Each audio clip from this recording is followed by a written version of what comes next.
we need to understand three things that we studied all the reported cases before the COVID pandemic in India and abroad. Indians have a higher predilection to mucormycosis. And in this COVID pandemic, there has been an exponential rise. So two factors come out very aggressively. One is uncontrolled diabetes mellitus and second is use of steroids. These two need to be controlled apart from very good hygiene in the nose, throat and mouth. And if these three things are well tackled, we need to prevent the disease. It's a very, very rare disease.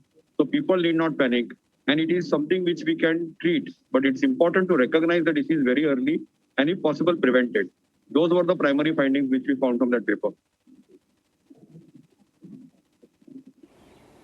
Dr. Joshi, we are also seeing more and more cases reporting in Maharashtra itself. It is now estimated that it will go up to 5,000 cases. Why such a big spread all of a sudden? There's so many reasons being given. Some are saying because too much zinc medication was given. There's one theory now that dirty masks could be some of the reasons. Is there enough clarity on why this is suddenly coming up so rapidly in different states?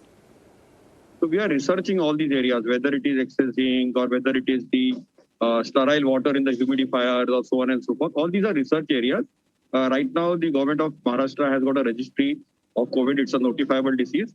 And very soon we'll have answers pinpointing what is responsible and what is not responsible. But I can only assure you that there is no reason to panic. And it is something which we can handle better. You know, another concern is the sudden shortage of the medication required to treat this. This is amphotericin B.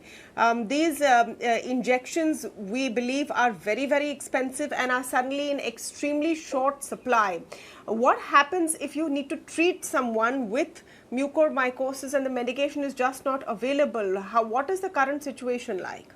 No, I think the government is taking steps to ensure that like remdesivir and other medications, that they will be stocked and every person who needs it will get it, whether it is amphotericin or its substitutes.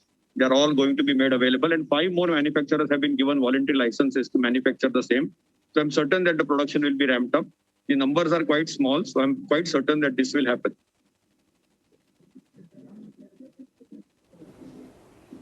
Okay. Can you also tell us if mucormycosis is something that only those who have had COVID-19 have to be careful of?